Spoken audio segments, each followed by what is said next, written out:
अगर हमने personality theory पढ़ा है तो थेरेपी को समझना आसान है, ठीक है ना। जैसे कि अगर हमने पर्सनालिटी थ्योरी अगर इसका फ्राइड का पढ़ा जाए, साइकोएनालिटिक जो है, तो हम इनका जो थेरेप्यूटिक अप्रोच जो है, वो उस थ्योरी का जो कैसे थेरेपी में कैसे यूटिलाइजेशन होता है वो समझना आसान है। और ऑलमोस्ट ऑल चीज़ें वहीं सब मतलब वहाँ नजर आएंगी, कोई नया चीज़ नजर नहीं आएगा। थेरेपी में कैसे यूज हो रहा है, उस थ्योरी का प्रैक्टिकल यूज क्या है, एप्लीकेशन क्या है, वही थेरेपी है। थ्योरी जो है वो हम लोग पर्सनालिटी पार्ट में पढ़ लिए हैं, और थेरेपी पार्ट में उसका एप्लीकेशन पढ़ेंगे बस, ठीक है ना। तो फ्रायड की थ्योरी जो है हम लोग ऑलरेडी पढ़ चुके हैं, तो हम लोग उस वो थेरेपी को सबसे लास्ट में सोचने पढ़ाएंगे। जो जो साइको एनालिसिस वाला एनालिटिक है, साइकोडायनेमिक अप्रोच जो है, इसको हम लोग लास्ट में पढ़ेंगे, बिकॉज हम लोग ऑलरेडी पढ़ा हुआ है। तो जिसका जिनका बाकी रह गया है, तो ये सारे पर्सनालिटी थ्योरी से, इनकी पर्सनालिटी थ्योरी को जानना जरूरी है, ठीक है ना। तो हम लोग क्या करेंगे कि बाकी जो बचा हुआ है, जिनका थेरेपी में एप्लीकेशन है, तो उनके पर्सनालिटी थ्योरी को भी पढ़ लेंगे, दोनों काम हो जाएगा। हम उनका तो पर्सनालिटी थ्योरी पर्सनालिटी में तो हाँ सिर्फ हम लोग तो ही तो ना पढ़े सर, फ्रायड को पढ़े और जूम को और पढ़े, जूम यूंग को, को पढ़े। हाँ। अब जब हम पढ़ेंगे तो इनका थेरेपी में, अब जैसे कि हम लोग कार्ल रोजर्स के पढ़ेंगे, जिसमें एक क्लाइंट सेंटर थेरेपी होता है, ठीक है ना। क्लाइंट सेंटर थेरेपी है, कार्ल रोजर्स की है, तो रोजर्स का हम लोग पर्सनालिटी को थोड़ा तो पढ़, अपने से सर पढ़े थे जिनका सेल्फ एक्यूजेशन के बारे में। हाँ, सेल्फ एक्चुअलाइजेशन की बातें किया उन्होंने। तो रोजर्स को हम लोग पढ़ना शुरू किए थे क्या? आई डोंट थिंक, रोजर्स नहीं पढ़े हम लोग। नहीं सर, हम ना आपसे बोले नहीं थे कि किसका किसका पढ़ना है बताइएगा, तो हम हाँ, अपने से लिखे थे उसके बारे में। तो रोजर्स को हम लोग पढ़ेंगे, रोजर्स को पढ़ेंगे और उसके बाद उनकी थ्योरी पढ़ लेंगे, और उसके बाद उनका थेरेपी में कैसा यूज होगा। और तो दो तीन पर्सनालिटी थ्योरी कवर हो जाएगी इससे, ठीक है ना। रोजर्स की कवर हो जाएगी, फ्रैंकल का एक है, एक फ्रैंकल की है, उनका कवर हो जाएगा। तो दो तीन पर्सनालिटी थ्योरी कवर हो जाएगी, और थेरेपी भी शुरू हो जाएगा। तो हम लोग थेरेपी वाला भी एरिया को फोकस करेंगे, सोच रहा हूँ मैं यही, यही अगला हमारा यही रहेगा, ठीक है ना। इसमें जो बाकी रह गया है उसको थोड़ा देख लेते हैं, एक मिनट में शेयर करता हूँ।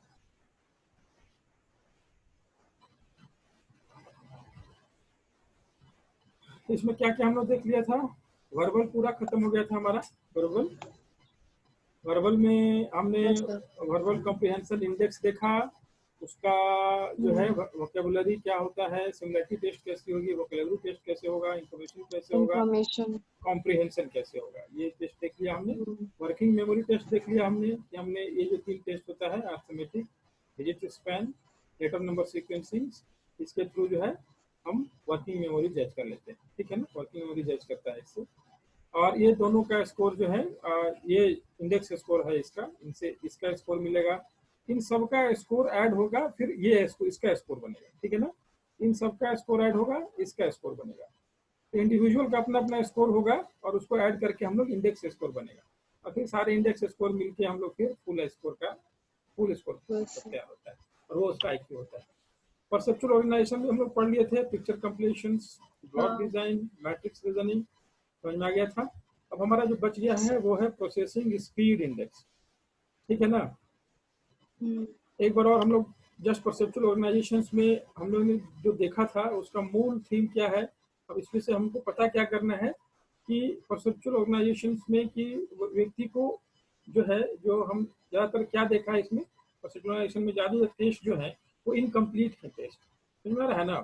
टेस्ट कैसा है, पूरा करना है, हाँ, उसको पूरा करना है, इनकम्प्लीट। इनकम्प्लीट को कंप्लीट करना है, समझ में रहा है ना। तो हमको ये यहाँ पर जजमेंट यही होगा कि पहले तो आप इनकम्प्लीट को कितनी अच्छी तरह से बारीकी से समझ रहे हैं, चीजों को जो टुकड़े में है, जो टुकड़े में है या अलग अलग हैं, उनको समझ रहे हैं, और फिर उनको समझकर एक लिंक बनाते हैं, और आप फिर होल को परसीव करते हैं, समझ में रहा है ना। तो आप जो है यहाँ पर जो बताए थे, इस प्रकार की जो हम लोग यहाँ पर वो यूज कर रहे हैं इंफॉर्मेशन प्रोसेसिंग में, हम लोग यहाँ पर जो है साइमल्टेनियस प्रोसेसिंग यूज कर रहे थे, बताया था मैंने आपको ना, साइमल्टेनियस प्रोसेसिंग। एक बताया था हमने क्या चीज, सक्सेसिव प्रोसेसिंग, जो कि स्टेप वाइज स्टेप होता है, हाँ, स्टेप वाइज स्टेप होता है, एक स्टेप के बाद दूसरा स्टेप, एक चेन में जब हम प्रोसेसिंग करते हैं इंफॉर्मेशन को, तो वो होता है, हाँ, वो सक्सेसिव हो जाएगा। और साइमल्टेनियस में हम डिफरेंट जो उसके जो बहुत सी चीजों पे फोकस बहुत करते सारे हैं। फोकस करके एक फाइनल कंक्लूजन्स पे हम एक फाइनल निर्णय पर एक होल को परसीव करते हैं, ठीक है ना। तो ये टेस्ट में हम यही चेक करते हैं कि वो जो चीजें हैं इसको हम एनालिसिस और सिंथेसिस भी बोलते हैं। एक ही वर्ड है, लगभग सेम मीनिंग होगा।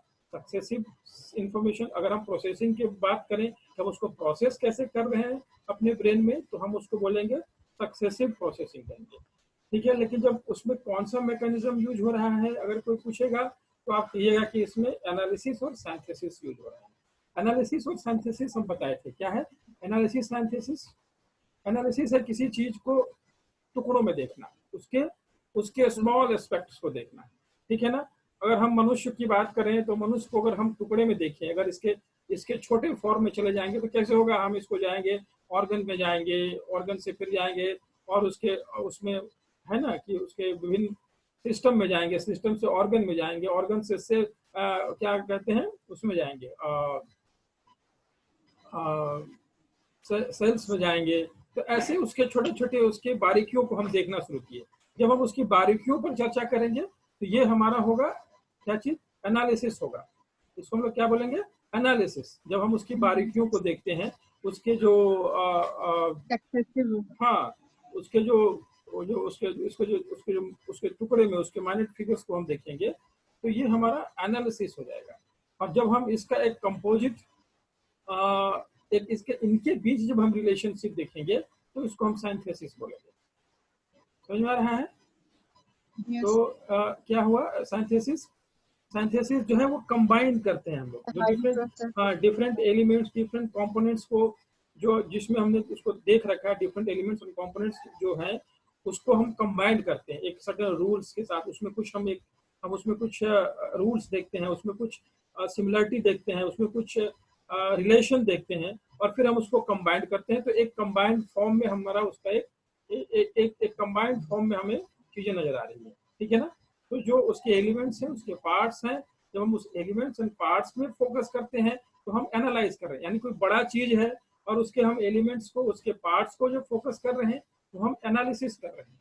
और जब हम इसके सारे पार्ट्स को लिंक करके एक होल को परसीव कर रहे हैं तो हम इसको सिंथेसिस बोलेंगे। तो सक्सेसिव प्रोसेसिंग में यही होता है, एनालिसिस एंड सिंथेसिस है।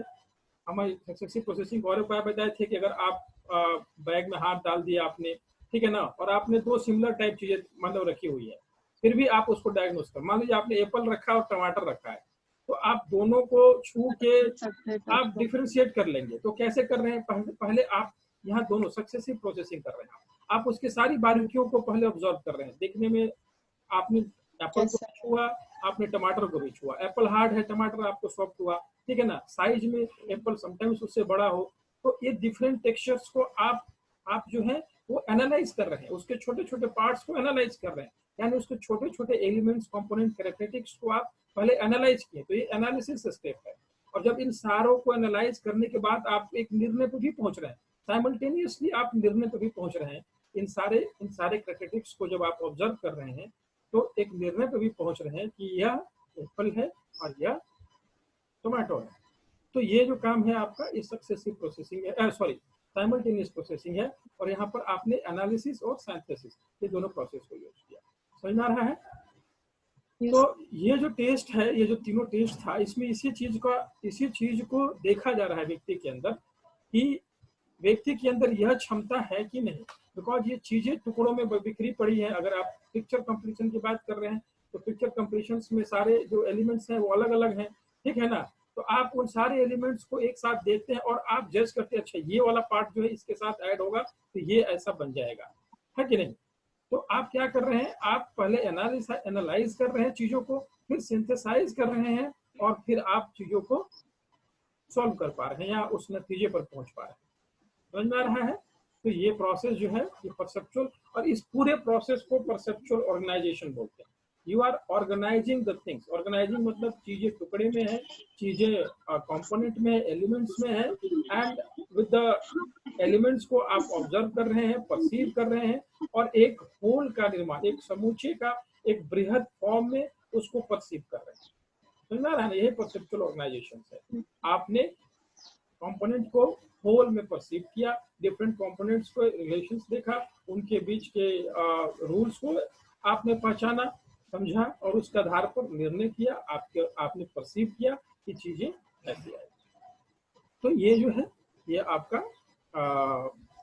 परसेप्चुअल ऑर्गेनाइजेशन आ गया। जो ये टेस्ट था, ये जो क्या कहते हैं जिसमें कि एक क्यूब वाला जो था टेस्ट, याद आ रहा है, एक क्यूब वाला था बनाने वाला,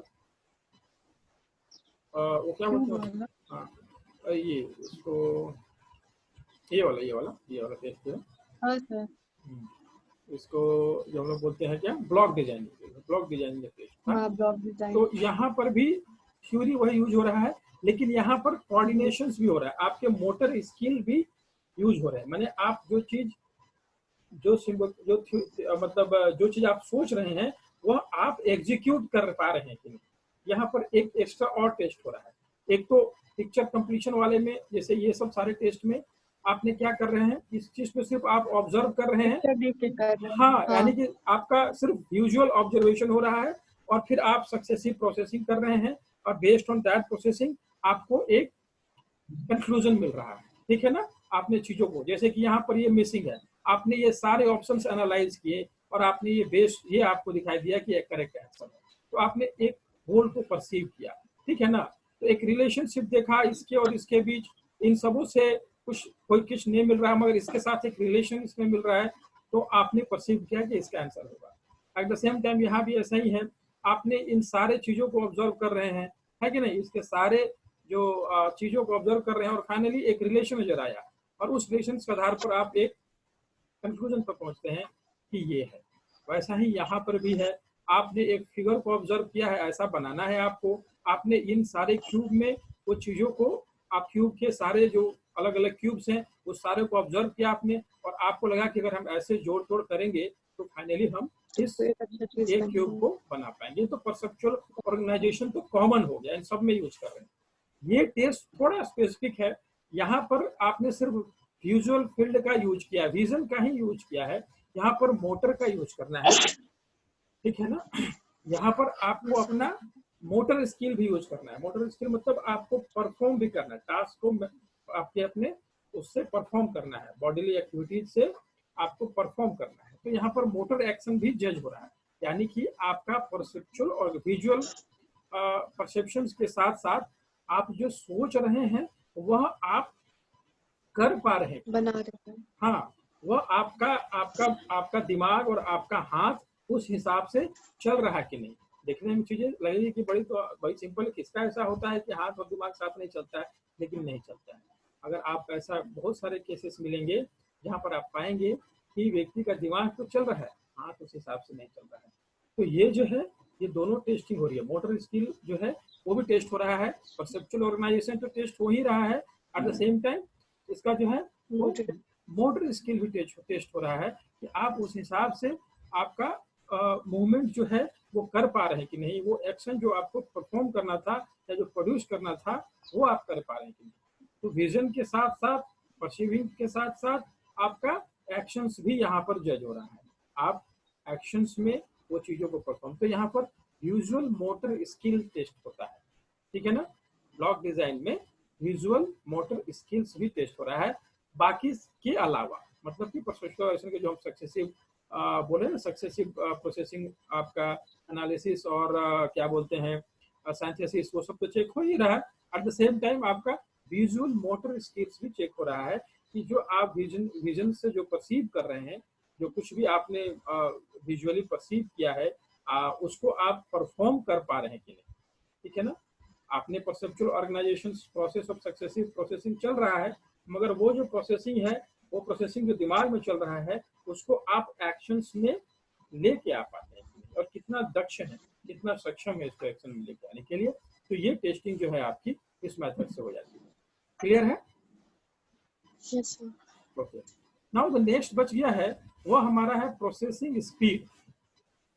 अभी तक जो हमने टास्क दिया, वर्बल में टेस्ट किया, आपके इन्फॉर्मेशन का, आपके नॉलेज का टेस्ट हो गया, वर्बल वाले जितने थे वो सब, ठीक है ना, आप कितने पढ़े हैं, कितना वोकैबुलरी का ज्ञान है, कितना जनरल नॉलेज का ज्ञान है, कैसे आप प्रोड्यूस करते हैं, ये चेक हो गया। परसेप्चुअल ऑर्गेनाइजेशन जो चेक था नॉन वर्बल टेस्ट में हमने देख लिया कि आप चीज़ों को होल के फॉर्म में कैसे देख पाते हैं, चीज़ें अगर उसके पार्ट्स में हैं, उसके एलिमेंट्स में हैं, तो उसमें आप रिलेशनशिप कैसे ढूंढ पाते हैं। यहाँ पर उन सब चीजों की चर्चा नहीं है, यहाँ पर आपकी प्रोसेसिंग स्पीड की चर्चा है। वहां पर आप कैसे प्रोसेस कर रहे हैं वो देखा जा रहा है, यहाँ देखा जा रहा है कि आप कितना जल्दी कर फास्ट प्रोसेस करते हैं।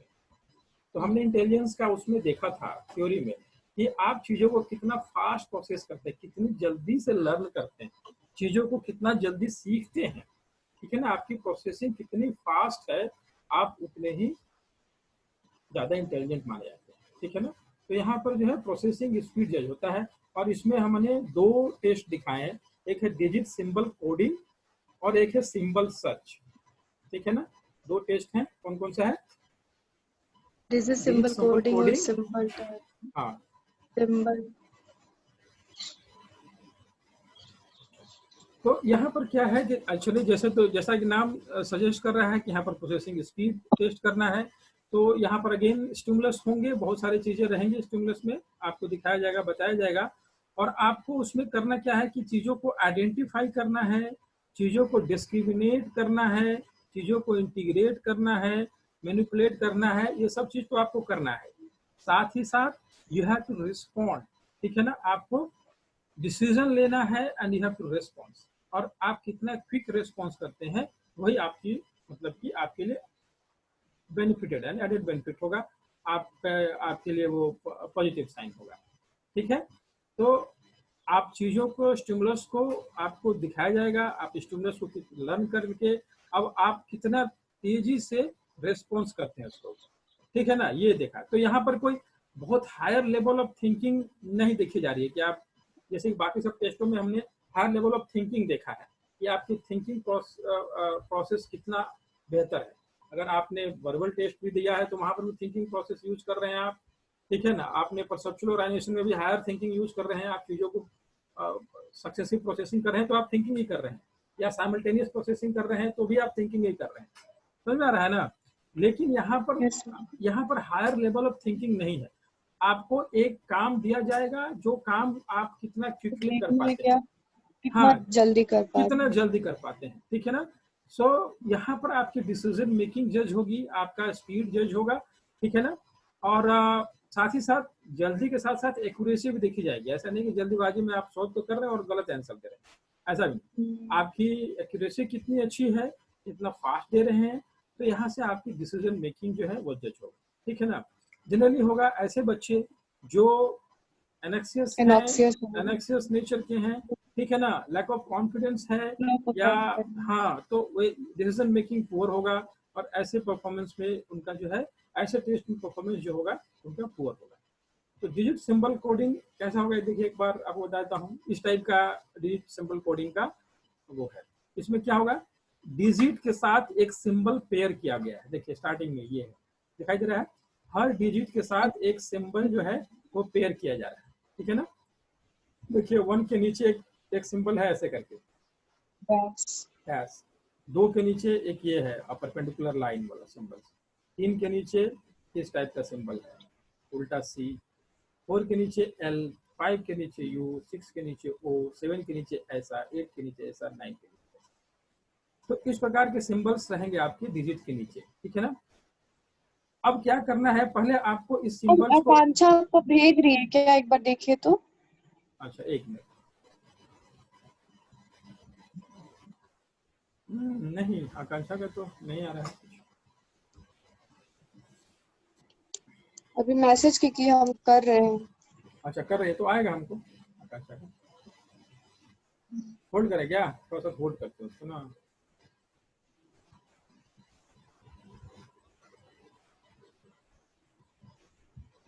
रिकॉर्डिंग पॉज है? नहीं सर, रिकॉर्डिंग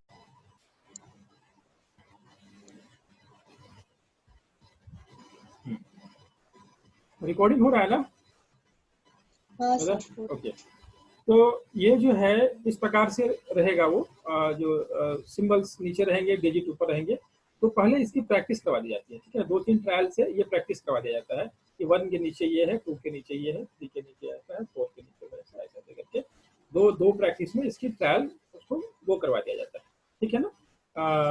प्रैक्टिस करा दी जाती है 1-2 ट्रायल देकर। उसके बाद क्या होता है कि ये ऐसा, ये जो है ये भरना पड़ेगा, अब ये नहीं दिखाई देगा, और ये वाला आपको भरना है कि 2 के नीचे आपने क्या देखा था, एक के नीचे क्या देखा था, 3 के नीचे क्या देखा था। अब ये काम आप कितना एक्यूरेसी के साथ और कितना कम समय में करते हैं, यह आपका जो है यहाँ पर आपका जो है प्रोसेसिंग स्पीड का पता चलेगा। ठीक है ना। तो ये सारे जो लर्न किया आपने, ये देखिए इसका किसी के साथ कोई रिलेशन नहीं है, 3 के साथ इसका कोई रिलेशन नहीं है, तो ऐसा नहीं है कि आप कोई एक रिलेशन एस्टेब्लिश कर पाएंगे। ठीक है ना।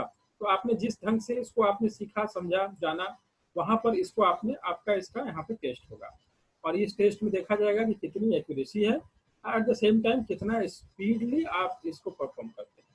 ठीक है ना। तो इस पर इसकी स्कोरिंग होगी, ये प्रोसेसिंग स्पीड का यहाँ से जजमेंट होगा। ठीक है ना।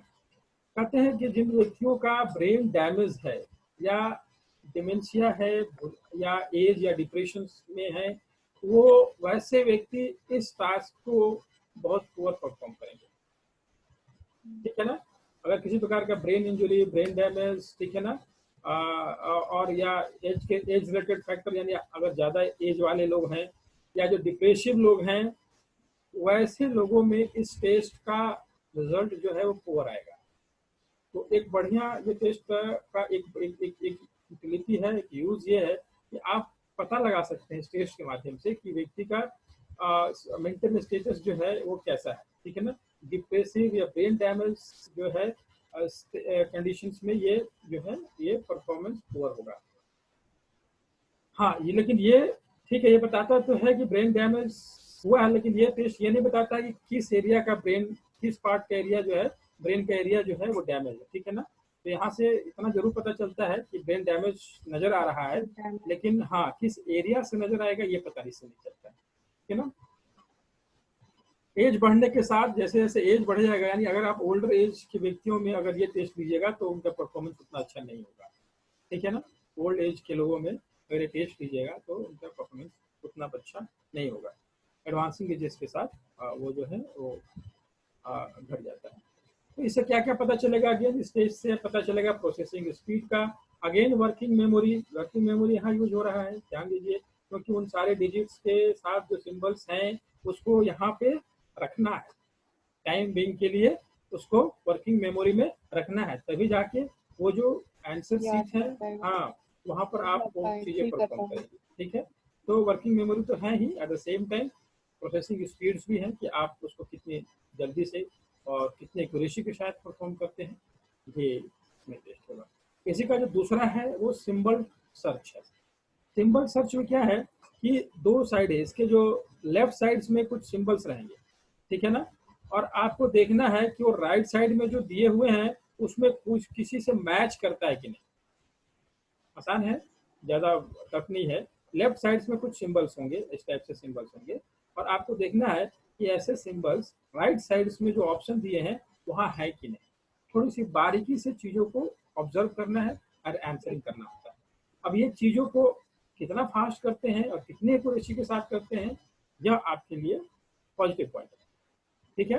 तो पहला चीज तो ये है कि जो भी स्टिमुलस यहाँ दिया जा रहा है उसके सारे चीजों को आप कितनी अच्छी से ऑब्जर्व किया, कितना बढ़िया से उसको आपने ऑब्जर्व किया, उसके सारे जो एस्पेक्ट्स हैं, उसके जो सारे जो किस ढंग से बने हैं उसको सब तरीकों से आपने ऑब्जर्व कर लिया, और फिर जाके आपने जो ऑप्शन है उसमें सर्च किया और करेक्ट आंसर को ढूंढा।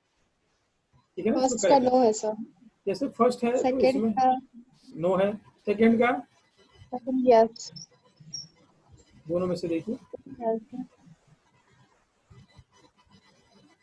यहाँ पे ये वाला मिल रहा है, ये वाला मिल रहा है, एक मिल रहा है, इससे ये वाला इससे मिल रहा है ना, ये वाला और इससे मिल रहा है, तो ये यस हो जाएगा। थर्ड में ये वाला फिर मिल रहा है लास्ट वाले से ये मिल रहा है, यस हो जाएगा। ठीक है। फोर्थ में ये किसी से नहीं मिल रहा है, नो। तो ऐसा ही टेस्ट है ये, बस एक मतलब मैंने आपका एक वो बताया, इसी प्रकार टेस्ट होगा। आपको जस्ट फास्ट इसमें से देखना है, जल्दी इसमें करना है, इसमें देखना आप कितना फास्ट आप ये चीज़ों को परफॉर्म कर रहे हैं और कितने एक्यूरेसी के साथ परफॉर्म कर रहे हैं, आपका प्रोसेसिंग स्पीड इससे जज होगा। ठीक है ना। ये सिंबल सर्च कहा जाता है इसको। तो नेचुरली है कि इस टेस्ट में टाइम प्रेशर में रहता है। ठीक है। आपको स्कैन करना है और सही सिंबल्स को जो है वो जो सिंबल्स जो है वो टारगेट ग्रुप से लेकर मैच ग्रुप में आपको जाना है, वहाँ करेक्ट आंसर करना है। तो अगेन ये टेस्ट जो है प्रोसेसिंग स्पीड को मेजर करेगा, वर्किंग मेमोरी मेजर करेगा, विजुअल स्टिमुलेशन आप देख रहे हैं उसको मेजर करेगा। मूल जो है इसका जो है वो वर्किंग प्रोसेसिंग स्पीड है। तो ये सारे टेस्ट जो हैं वो आप समझ में आ गया, इतने सारे टेस्ट जो हैं कि कैसे कैसे हम परफॉर्म करेंगे। तो अब जब स्कोरिंग की बात आएगी तो हमको एक फुल आईक्यू मिलेगा, ठीक है, समझ में आ रहा है कैसे स्कोरिंग होगी? फुल आईक्यू आएगा सर, फुल सबका आईक्यू, दोनों हाँ का फिर जाएगा। हाँ, पहले जो सबसे नीचे का जो टेस्ट है वो सब टेस्ट बोलते हैं, ठीक है ना। सारे नीचे का टेस्ट क्या बोलेंगे हम? सब टेस्ट बोलेंगे। सब टेस्ट इसमें 10 एवरेज है। सब टेस्ट मतलब होता है टेस्ट का छोटा भाग, ठीक है ना। सब टेस्ट मतलब छोटा, तो छोटा छोटा जो टेस्ट है वो सारे का जो एवरेज मार्किंग है 10 है, ठीक है ना। यानी कि एवरेज परफॉर्मेंस का मार्क कितना है? 10 है। और 10 से लोग आगे और पीछे, अगर 10 से ऊपर है तो एबव एवरेज का आएगा परफॉर्मेंस, 10 से नीचे है तो बिलो एवरेज होगा। तो हर जो टेस्ट है वो उसका जो स्कोर है, एवरेज स्कोर 10 का होता है, ठीक है ना। तो ये सब टेस्ट का हो जाएगा। अब सब टेस्ट के स्कोर से हम लोग का किसका स्कोर मिलेगा? फिर इंडेक्स स्कोर मिलेगा, और इंडेक्स स्कोर से हमको किसका स्कोर मिलेगा? फाइनल आईक्यू मिलेगा, ठीक है ना। एक हम आपको स्कोर कार्ड दिखाए थे, ये चिल्ड्रन वाला है, तो दिखाया था, ये देखिए चिल्ड्रन स्कोर है, देख रहे हैं। तो यहाँ देखिए सारे टेस्ट का दिया गया है।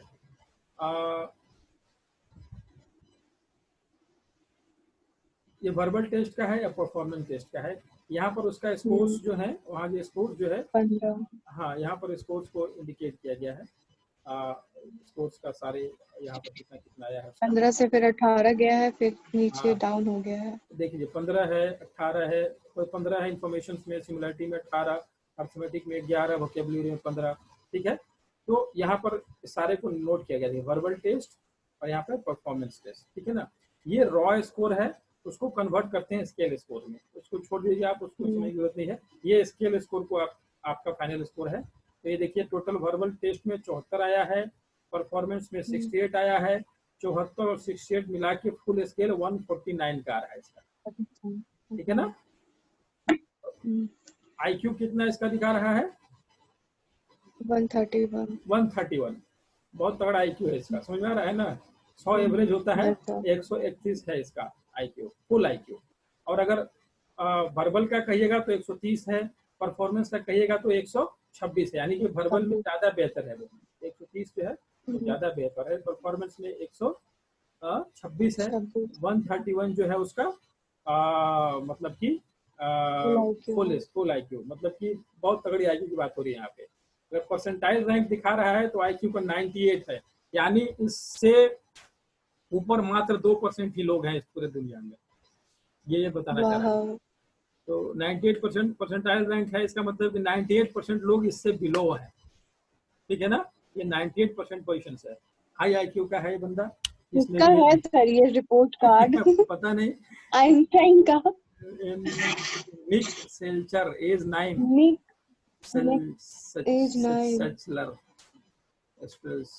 रेफर्ड बाय मदर ने इसको रेफर की है, ग्रेड 4th क्लास का पढ़ने वाला बच्चा है।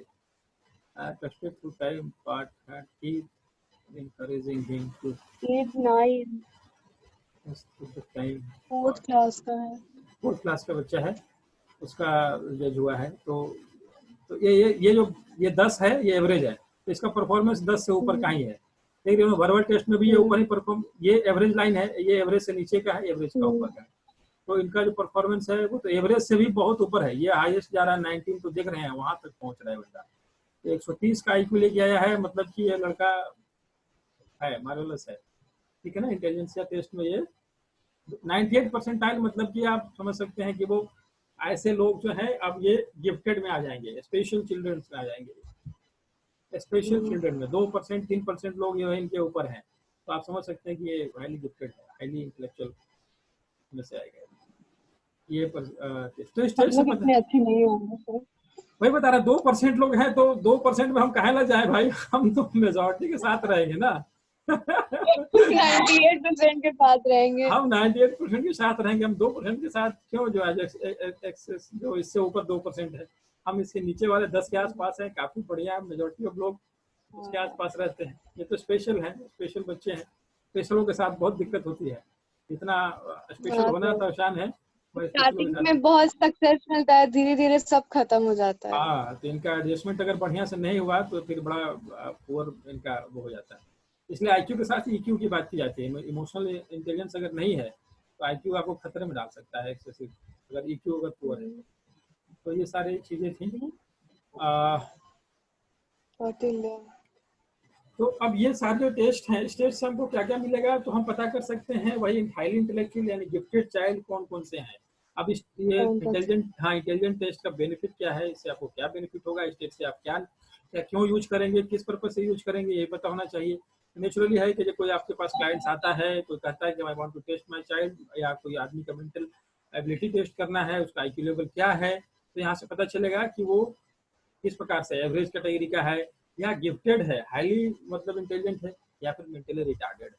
ठीक है ना, बिकॉज इसका इस चीज का जीवन के अन्य क्षेत्रों में इफेक्ट पड़ता है। मेंटली रिटार्डेड है तो नेचुरली है कि एजुकेशन में उनका उतना अच्छा परफॉर्मेंस नहीं रहेगा, और सारी चीजें भी उनकी पुअर रहेंगी, तो उनको उनके साथ स्पेशल ट्रीटमेंट की जरूरत है।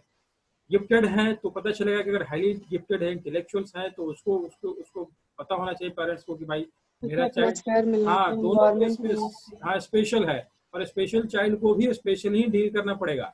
वैसे ही उसको एजुकेशन चाहिए, वैसा ही इन्वायरमेंट चाहिए, तब उसकी स्पेशलिटी जो है और निखर के आएगी, अदरवाइज प्रॉब्लम में जाएगा वो। दोनों को स्पेशल ट्रीटमेंट चाहिए। स्पेशल चाइल्ड जो है इंटेलेक्चुअल है, उसको भी स्पेशल ट्रीटमेंट चाहिए, स्पेशल इन्वायरमेंट चाहिए, और जो मेंटल रिटार्डेड हैं उनके लिए भी स्पेशल इन्वायरमेंट चाहिए, बिकॉज ये दोनों जो हैं वो स्पेशल है, मतलब कि दोनों जो हैं वो आम से हटके हैं। तो यहाँ से आपको मेंटल टेस्ट से ये सारी जानकारी मिलेगी। एक केस स्टडी है, ठीक है ना, और भी बारीकी से जानने के लिए कि एक लड़का है हैरोल्ड करके, बुक से दिया था मैं, तो उसका जो फुल रेड आईक्यू टेस्ट किया गया, उसके पेरेंट्स आए उसके बारे में कि थोड़ा मुझे आईक्यू टेस्ट करना है, तो उसके आईक्यू जो था वो 107 था।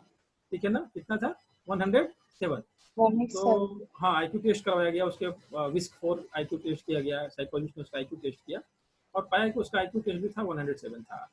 और ठीक है, ये एवरेज आईक्यू है, 100 के आसपास का जो आईक्यू है वो एवरेज आईक्यू है। लेकिन जो स्टैंडर्ड फिक्स किया हुआ था स्कूल्स में, वो इसको कह रहा था कि ये आईक्यू जो है वो हमारे यहाँ एडमिशन के लायक नहीं है। ऐसा बहुत चलता है विदेशों में, वो लोग आईक्यू टेस्ट कराते हैं, उस हिसाब से बच्चों का एडमिशन करवाते हैं। तो उन्होंने इसका, एडमिशन में सर। हाँ, या उसको वो क्लास नहीं देंगे जिस क्लास में वो जाना चाहता है, बोलेंगे कि नहीं इस क्लास के लायक नहीं है, आप इसको इस क्लास में देखिए।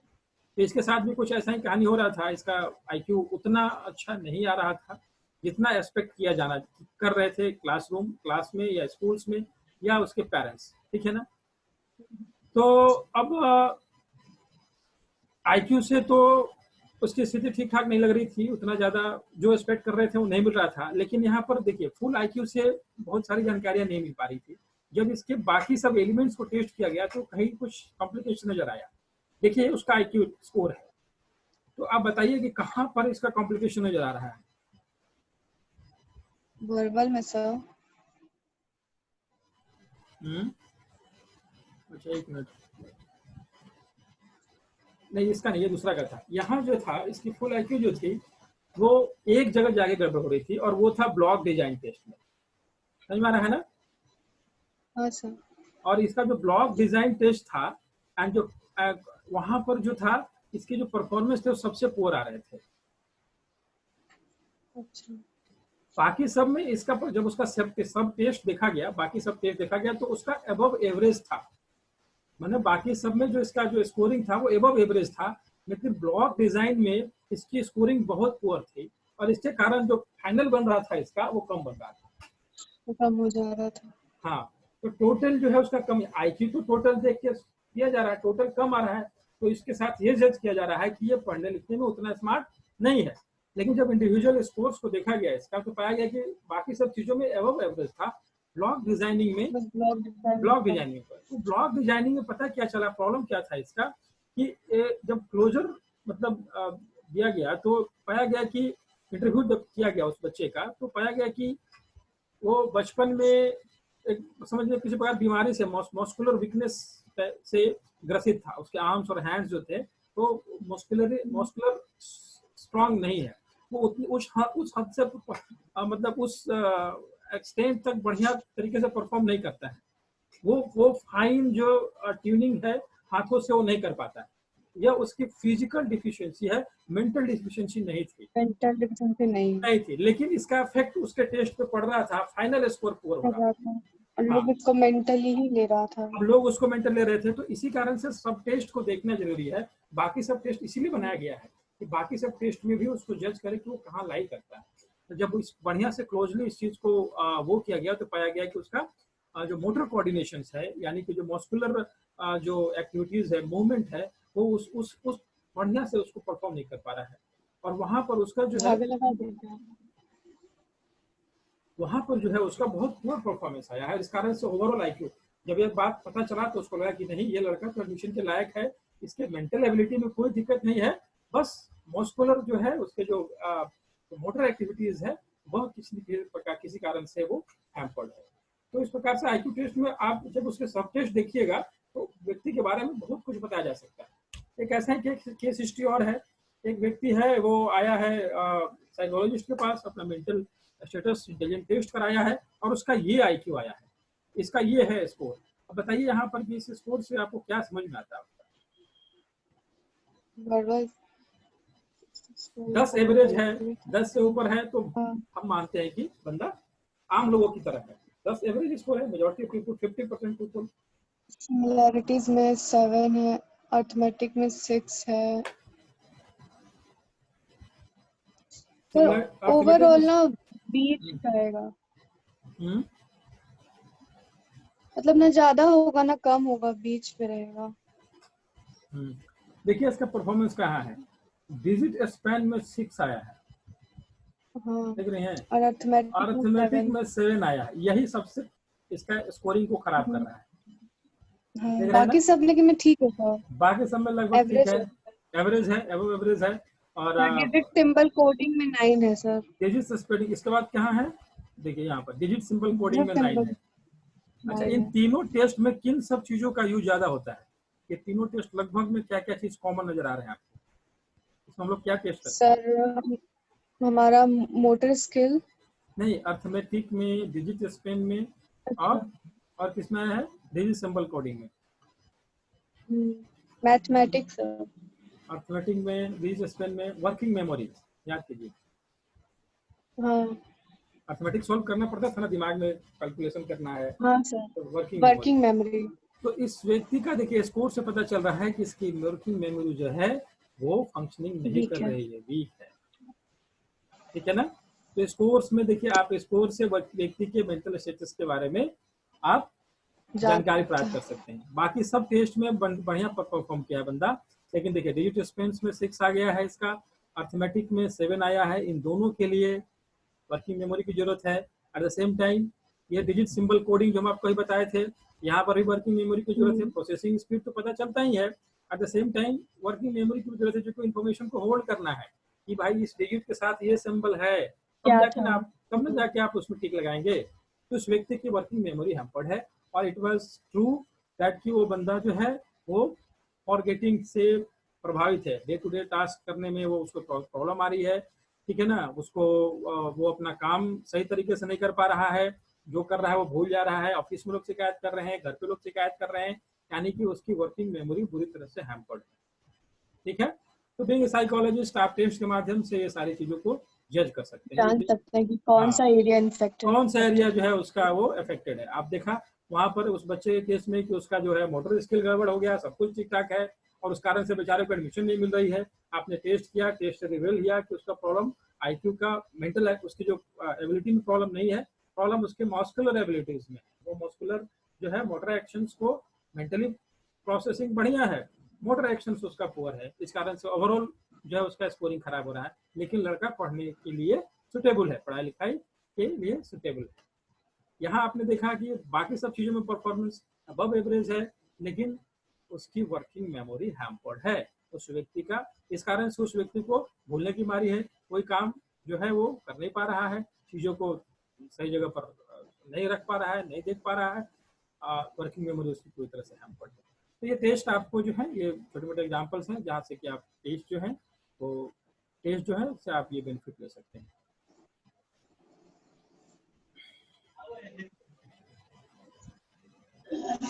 आईक्यू टेस्ट, इसके अलावा भी कुछ आईक्यू टेस्ट हैं, ठीक है, जिसमें कि एक और हम लोग पढ़ेंगे, जस्ट थोड़ा सा हम ग्लिम्स देंगे इसके बाद। वो है विनय का, SV7 विनय इंटेलिजेंस है टेस्ट। हाँ, और इंटेलिजेंस टेस्ट दिखाएंगे। इसके अलावा ये सारे टेस्ट हैं, Woodcock Johnson psycho education battery, पता होना चाहिए आपको कि और भी कौन कौन से इंटेलिजेंस टेस्ट यूज होते हैं। Kauffman assessment battery for children's and differential ability scale, ये तीनों बच्चों के लिए यूज होता है, ठीक है ना। Woodcock Johnson psycho education battery, Kaufman assessment battery for the, battery मतलब ये मत समझिए कि वो वाला बैटरी, वो सेल वाली बैटरी नहीं है। बैटरी यहाँ का कहने का मतलब है कि बहुत सारे टेस्ट जब होते हैं अलग अलग टाइप, बहुत सारे टेस्ट, मल्टीपल टेस्ट एरिया में जब टेस्ट लिए जाएंगे तो उसको हम बैटरी बोलते हैं। तो Kauffman assessment battery for children, के ABC बोलते हैं, के Kauffman assessment battery for children ABC, differential ability scale, ये जो है आईक्यू टेस्ट के लिए यूज किए जाते हैं तीनों। लगभग यही सब पैटर्न होगा, इसी टाइप से टेस्टिंग होगी, समझ में आ रहा है ना। उसका डिफरेंस होगा, थोड़ा बहुत डिफरेंस होगा, मैं नहीं कह रहा हूँ टेस्ट का कुछ में टेस्ट डिफरेंस होगा। अगर आप पढ़ना चाहिए तो इसको आप हालांकि प्रैक्टिकल में होना चाहिए, लेकिन लेकिन अभी आपको जानना जरूरी है क्योंकि ऑब्जेक्टिव्स के लिए काम करेगा। दूसरा ये है Raven progressive matrix, group test होता है, ये ग्रुप टेस्ट है, रेवन प्रोग्रेसिव मैट्रिसेस, ठीक है ना। And Das Naglieri cognitive assessment system, Das Naglieri cognitive assessment system, ये 5 है। साइमन बीने का हम पढ़ेंगे, अभी लिखा नहीं उसको, तो टोटल हमने अभी 6 लगभग, ये 5 जो है, एक बार दस दिमाग में रहना चाहिए कि ये सारे जो टेस्ट हैं ये आईक्यू टेस्ट के लिए बने हुए हैं, ठीक है। तो बस इतना ही था इसमें जो हम लोगों को